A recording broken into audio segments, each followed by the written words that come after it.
सायानंद हवा में तैरते हुए देव के पास आया। उसका चेहरा हर पल बदल रहा था। कभी वो मुखिया बन जाता तो कभी और कोई गांव वाला।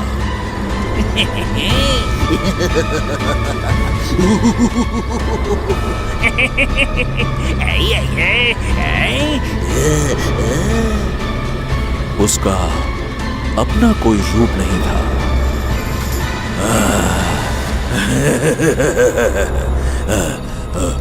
तेरी हिम्मत की दाद देनी पड़ेगी लड़के।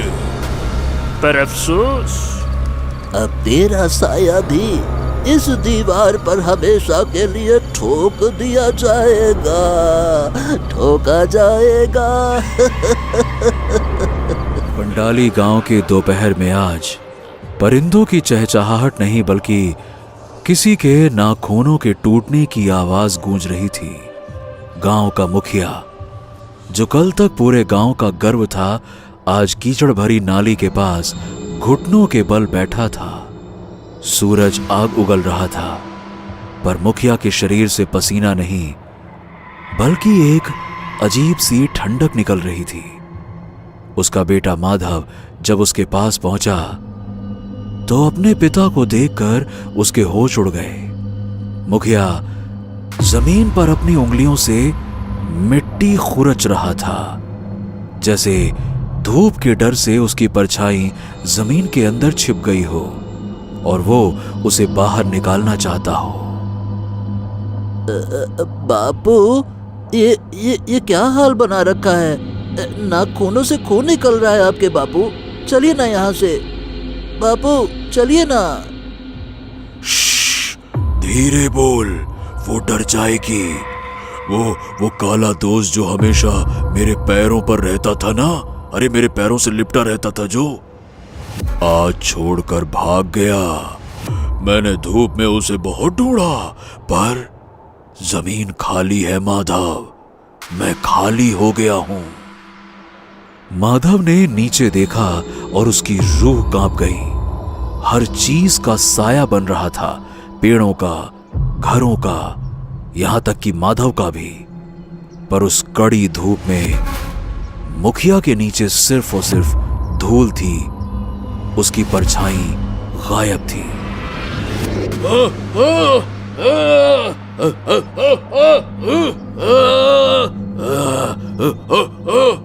मुखिया चिल्ला रहा था। माधव अपने पिता की हालत देखकर रो रहा था।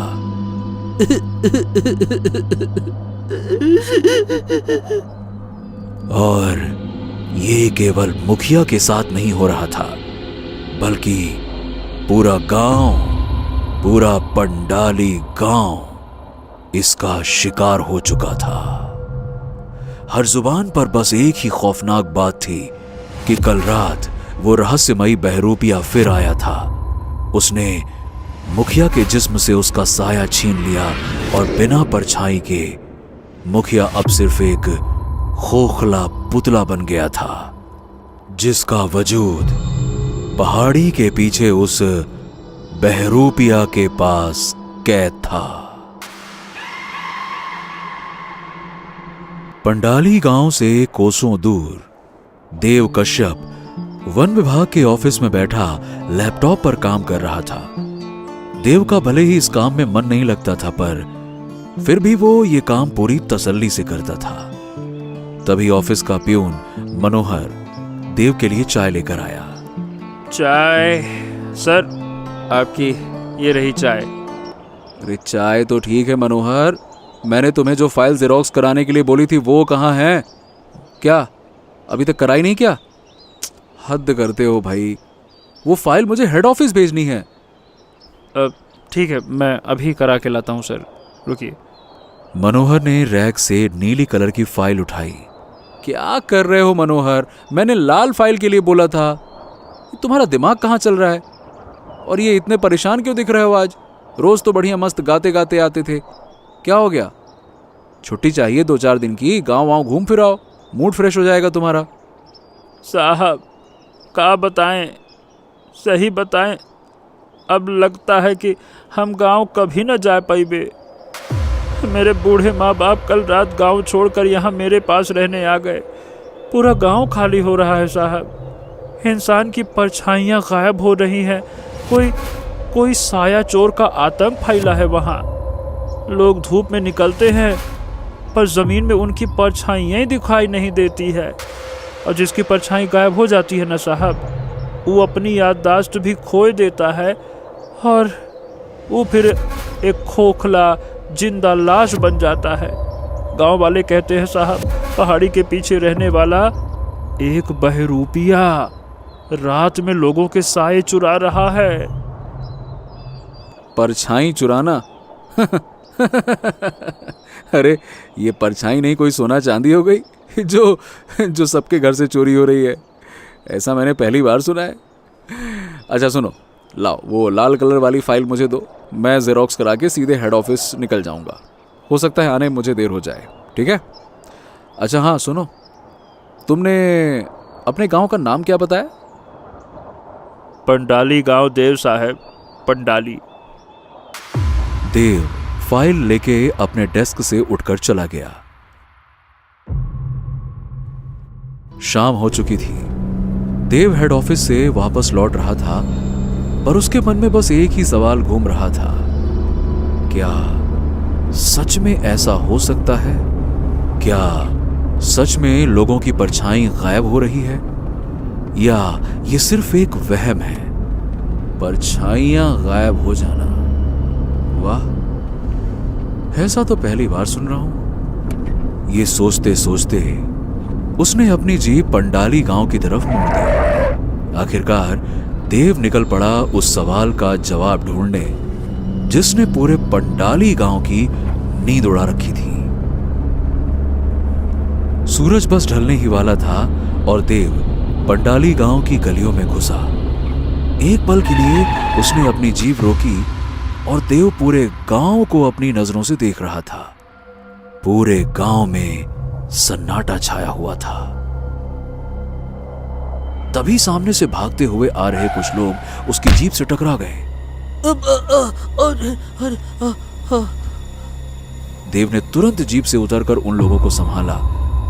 2-3 परिवार थे जो अपना बोरिया बिस्तर बांधे डर के मारे गांव छोड़कर भाग रहे थे। उन लोगों की आंखों में मौत का डर साफ दिख रहा था। देव को समझ आ गया था कि वो किसी ऐसी चीज से भाग रहे हैं जिसका सामना करने की हिम्मत कम से कम उन गांव वालों में तो नहीं है। अरे अरे बस बस, आराम से आराम से आराम से भैया, सब खैरियत वरियत तो है ना? कहां भागे जा रहे हैं आप लोग? और कौन पीछे पड़ा है आप लोगों के, बताइए। हे बाबू हमसे मत पूछो, हमारे पास अब होश नहीं बचा। अगर मौत का नंगा नाच देखना है तो जाओ, मुखिया जी के घर जाकर पता करो। बस इतना जान लो कि अब यहाँ कोई नहीं बचेगा, सब मिटा दिए जाएंगे। मैं तो कहता हूँ कि तुम भी वापस चले जाओ। देव उनसे कुछ पूछता कि उससे पहले ही सब के सब अपना सामान समेटकर आगे बढ़ गए। देव ने तुरंत अपनी जीप स्टार्ट की और बिना देर किए मुखिया के घर की तरफ निकल पड़ा। चारों तरफ अंधेरा हो चला था। देव ने मुखिया के घर के आगे अपनी जीप रोकी और जीप से उतरकर दरवाजा खटखटाया। तभी एक तेज हवा के झोंके से वो दरवाजा अपने आप खुल गया। हवेली के अंदर एक अजीब सी खामोशी फैली हुई थी।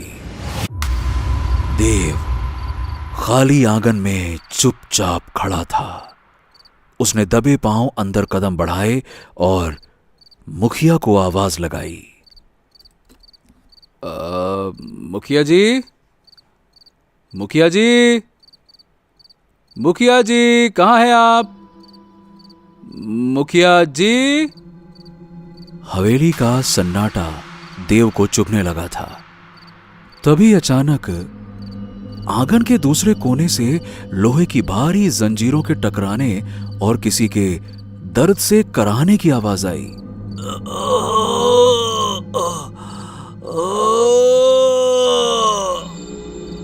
देव तुरंत पलटा और उस आवाज का पीछा करते हुए सामने एक अंधेरी कोठरी की ओर बढ़ने लगा। जैसे ही वो कोठरी के पास पहुंचा, वहां का मंजर देखकर उसके होश उड़ गए। कोठरी के अंदर मुखिया एक मोटी जंजीर से बंधा था। उसका बेटा माधव कोने में बैठा रो रहा था और डरते डरते खाने की थाली मुखिया की ओर सरका रहा था। मुखिया की आंखें बिल्कुल सफेद पड़ चुकी थी। तभी अचानक मुखिया ने झटके से खाने की थाली फेंकी और पागलों की तरह अपने शरीर को नोचने लगा।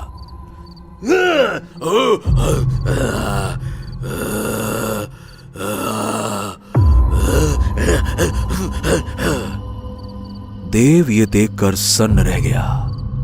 तभी उसने गौर किया कि कोठरी में लालटेन की रोशनी तो थी, पर दीवार पर मुखिया की कोई परछाई नहीं बन रही थी। देव ने आगे बढ़कर माधव के सिर पर प्यार से हाथ फेरा। बच्चे, बताओ क्या हुआ है तुम्हारे बापू के साथ? माधव की आंखों से आंसू थम नहीं रहे थे।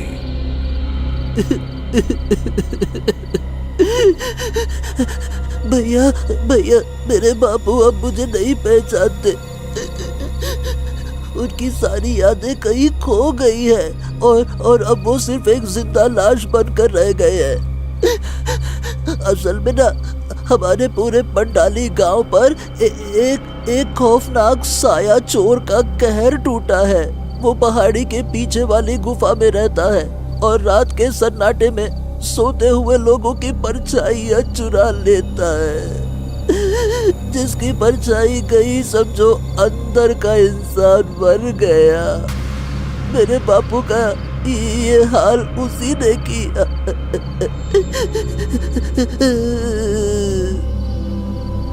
माधव की बातें सुनकर देव को समझ में आ गया कि मामला उसकी सोच से कहीं ज्यादा गहरा और खतरनाक है। तभी अचानक मुखिया दोबारा चीखने चिल्लाने लगा।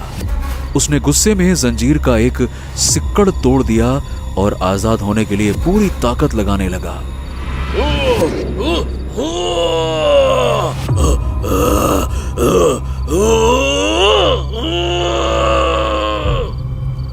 देव तुरंत मुखिया की ओर बढ़ा और बिना देरी किए अपने गले से अपना लॉकेट निकालकर उसके सामने कर दिया। लॉकेट से एक तेज रोशनी निकली जो सीधे मुखिया के चेहरे पर पड़ी। उस रोशनी का असर होते ही मुखिया का गुस्सा धीरे धीरे कम होने लगा।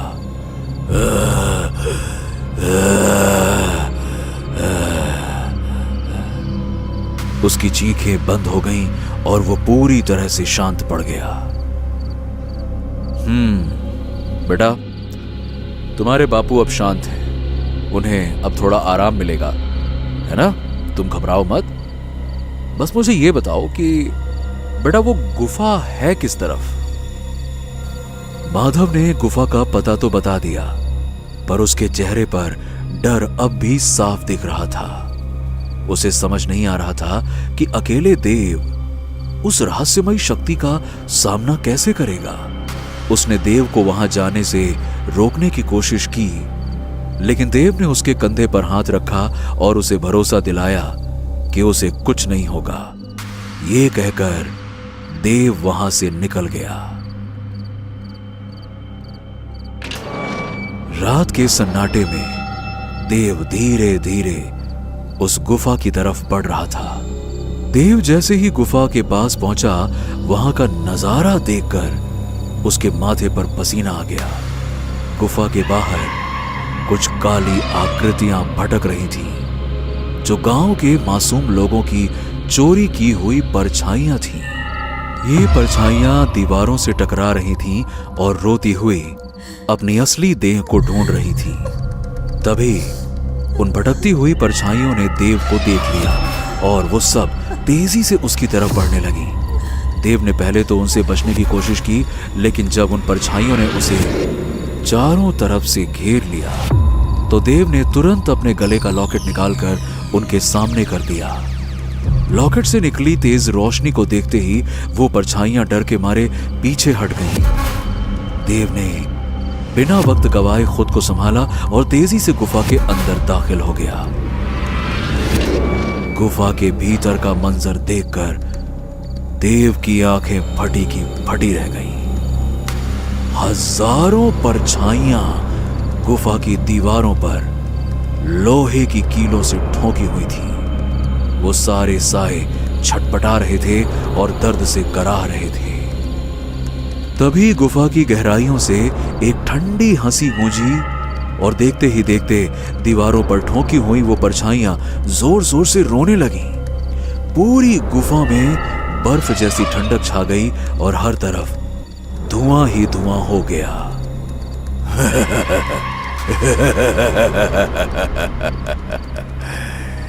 टक टक टक टक टक टक टक। कौन है रे तू और यहां क्या कर रहा है? अच्छा, तो तूने मेरी कलाकृतियों को देख लिया है। ये साए ना मेरी 20 साल की तपस्या का नतीजा है। मेरी ताकत है ये ताकत। इनकी तड़प मुझे अमर बनाती है। और अब तेरी परछाई भी इसमें शामिल हो जाएगी। अचानक दीवारों पर कैद वो परछाइयां रस्सी की तरह लंबी होने लगीं और कीलों से छूटकर बाहर निकल आईं। साया नंद उन्हें कठपुतलियों की तरह नचा रहा था और अब वो सारी एक साथ देव की ओर लपकी। इससे पहले कि वो परछाइयां उसे जकड़ पाती, देव को खतरे का आभास हुआ और उसने तुरंत एक तरफ छलांग लगाई। अरे सायानंद, ये कायरों की तरह अंधेरे में क्यों छुपा है? अरे हिम्मत है तो बाहर निकल और सामने से वार करना, कायर कहीं के। अभी देव बोल ही रहा था कि उसके सामने एक विशाल मायावी साया प्रकट हुआ, जो कोई और नहीं बल्कि सायानंद था। देव उसे देख ही रहा था कि तभी सायानंद ने हाथ घुमाते हुए तुरंत काली ऊर्जा का एक गोला देव की तरफ फेंका। देव हड़बड़ाया और अपनी जगह से हटकर दूसरी साइड हो गया, पर उस काली शक्ति ने भी अपना रास्ता बदल लिया और वो वापस देव की ओर वार करने के लिए बढ़ी। उस शक्ति से लड़ने के लिए देव ने तुरंत अपना लॉकेट उसके सामने कर दिया। एक बार को तो वो काली शक्ति देव को छूकर निकल गई, लेकिन वो वापस से पलट कर आई और पीछे से देव की पीठ पर जोर से प्रहार किया और देव सीधा सामने वाली दीवार से जा टकराया।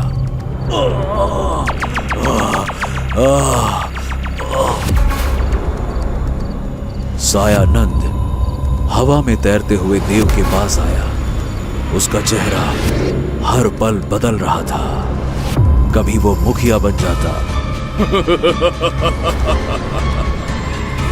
तो कभी और कोई गांव वाला।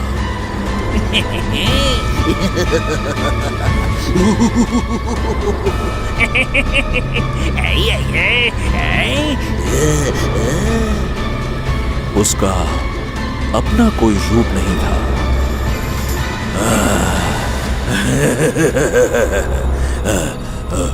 तेरी हिम्मत की दाद देनी पड़ेगी लड़के।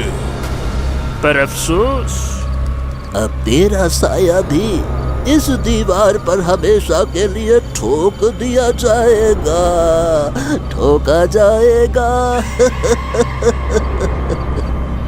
सायानंद आगे बढ़कर देव पर दोबारा हमला करने ही वाला था कि देव ने हिम्मत जुटाकर अपना लॉकेट गले से निकाला और सायानंद के सामने कर दिया।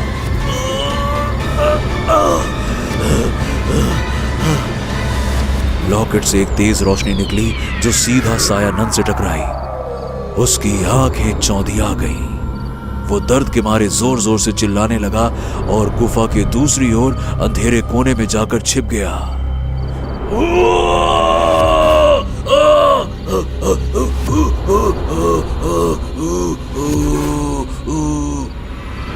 गुफा में अचानक से खामोशी छा गई। देव ने पत्थर को अपनी मुट्ठी में बंद कर लिया और उसके कदम धीरे धीरे गुफा के उस अंधेरे कोने की तरफ बढ़ने लगे। जैसे जैसे देव आगे बढ़ रहा था, सायानंद के चिल्लाने की आवाज तेज होती जा रही थी।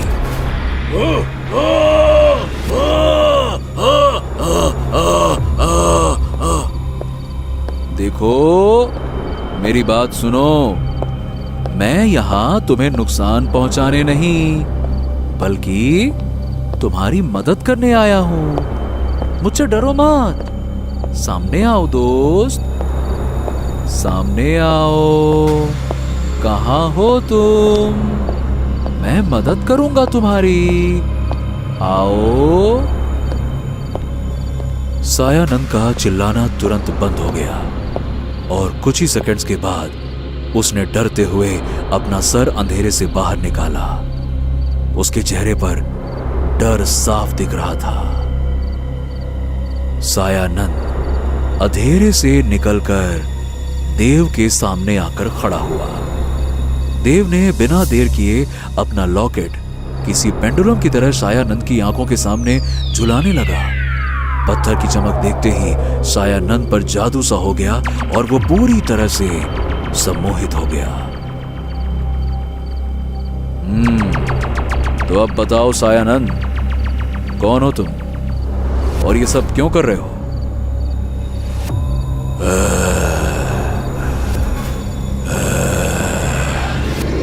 बात 25 साल पुरानी है। मेरा नाम था आनंद। मैं इसी पंडाली गांव का एक दुबला पतला अनाथ लड़का था, पर अफसोस गांव के लिए मेरा कोई वजूद ही नहीं था। सबसे बड़ा दुख ये नहीं था कि मेरे माँ बाप नहीं थे, दुख ये था कि मुझे ना कोई देखता ही नहीं था। स्कूल में मास्टर मेरी हाजिरी लगाना भूल जाते, बच्चे मुझे खेल में बुलाना भूल जाते। मैं भूखा होता तो लोग रोटी देने के बजाय ऐसे नजरअंदाज करते जैसे मैं हवा हूं। मैं जिंदा तो था पर सबके लिए अदृश्य था। धीरे धीरे मैं बड़ा होता चला गया। 25 साल निकल गए, पर फिर भी मैं गांव वालों के लिए एक गुमनाम परछाई ही था। समय निकलता गया और आखिरकार आया वो मनहूस दिन। हर रोज की तरह मैं खेत से काम करके वापस घर की ओर जा रहा था। तभी गांव के कुछ लड़कों ने मुझे रास्ते में रोक लिया। उन्होंने मजाक मजाक में मुझे पकड़ा और मुझे अपने साथ गांव की पहाड़ी पर ले गए। पहाड़ी के ठीक ऊपर एक गुफा थी। उन्होंने मुझे उस गुफा में धक्का देकर उसे पत्थर से बंद कर दिया। कई रातों तक मैं उस गहरी खामोशी में भूखा प्यासा तड़पता रहा। तब मुझे एहसास हुआ कि मौत से ज्यादा खौफनाक तो अकेलेपन का अंधेरा है। दिन बीतते गए। भूख और प्यास ने मेरे शरीर को तोड़ दिया था, पर मेरे अंदर का गुस्सा और नफरत बढ़ती चली जा रही थी। उस गुफा के सबसे अंधेरे कोने में एक सदियों पुरानी चीज कैद थी जो मेरी तड़प सुनकर जाग गई। और आखिरकार मेरी मुलाकात उस शक्ति से हुई जिसे मैंने अपना गुरु मान लिया। उन्होंने मेरी आंखों में देखा और कहा, आनंद, अगर दुनिया की नजरों में आना है तो पहले इंसानियत की इस खाल को उतारकर फेंकना होगा। उस तांत्रिक के कहे अनुसार मैंने छाया सिद्धि का खौफनाक रास्ता चुना। मैंने छाया सिद्धि की। मैंने अपनी आत्मा का सौदा किया और अपनी उस परछाई को शैतान की बलि चढ़ा दी। उस दिन आनंद मर गया और उस अंधेरे से सायानंद का जन्म हुआ। अपनी परछाई होते ही मुझे एक भयानक सच का पता चला। बिना साए के मेरा शरीर धुआं बनकर हवा में मिटने लगा था। मुझे जिंदा रहने के लिए दूसरों के वजूद की जरूरत थी। इसीलिए मैं लोगों के साए चुराने लगा ताकि उनकी यादें, उनकी ताकत और उनका रंग मैं अपने ऊपर ओढ़ सकूं। मैंने प्रण किया कि मैं पांडाली को एक ऐसा गांव बना दूंगा जहां सिर्फ मैं अकेला राजा रहूं, जिसे दुनिया देख सके और बाकी सब सिर्फ अंधेरे में भटकने वाली बिना साए की लाशें।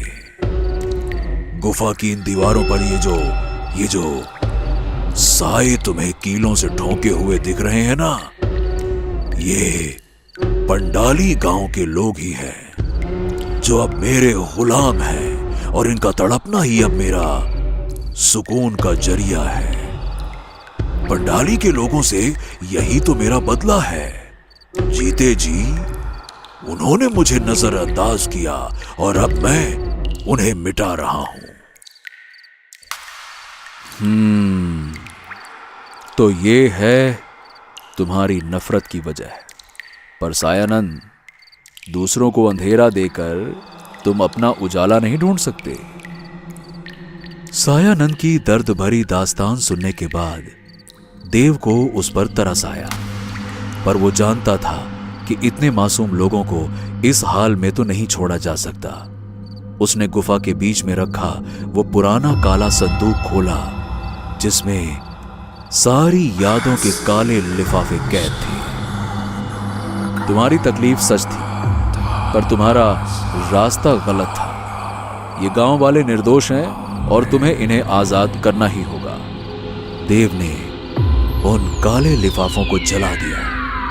जैसे जैसे लिफाफे जलने लगे, गुफा की दीवारों पर ठोकी हुई परछाइयां आजाद होने लगे। वो साए दीवारों से निकलकर किसी रोशनी की तरह गुफा से बाहर निकलने लगे। लिफाफों के पूरी तरह जलते ही गुफा में एक तेज रोशनी फैल गई। देव की आंखें कुछ पलों के लिए चौंधिया गईं और तभी सायानंद, जो अब तक सम्मोहित था, इस अचानक हुई हलचल से होश में आ गया। नहीं नहीं नहीं नहीं नहीं नहीं नहीं नहीं, मेरा इतने सालों का संघर्ष सब तबाह कर दिया तुमने। लेकिन देव, यह खत्म नहीं हुआ है। साए कभी मिटते नहीं हैं। जब मैं वापस आऊंगा तो तुम्हारी परछाई को अपना लिबास बनाऊंगा और तुम्हारी आत्मा को इस अंधेरे में कैद कर दूंगा, और तब तुम्हारी परछाई और तुम्हारा वजूद दोनों मेरे गुलाम होंगे, मेरे गुलाम। रोशनी के कम होते ही देव ने देखा कि सायानंद वहां से गायब हो चुका था। आज तो तुम बचकर निकल गए सायानंद, लेकिन अब पंडाली के लोगों को उनका खोया हुआ वजूद वापस मिल गया है। अगली बार जब हमारा सामना होगा तो याद रखना, भूत नाशक पार्टी पूरी तैयारी के साथ आएगी। अगली सुबह जब सूरज उगा, पंडाली गांव में खुशी की लहर थी। मुखिया अपने बेटे माधव को पहचान चुका था और गांव की हर गली में लोगों के साए उनके साथ चल रहे थे। देव ने गांव के लोगों को खुश देखकर अपनी जीप स्टार्ट की और वहां से निकल पड़ा अपने घर की तरफ।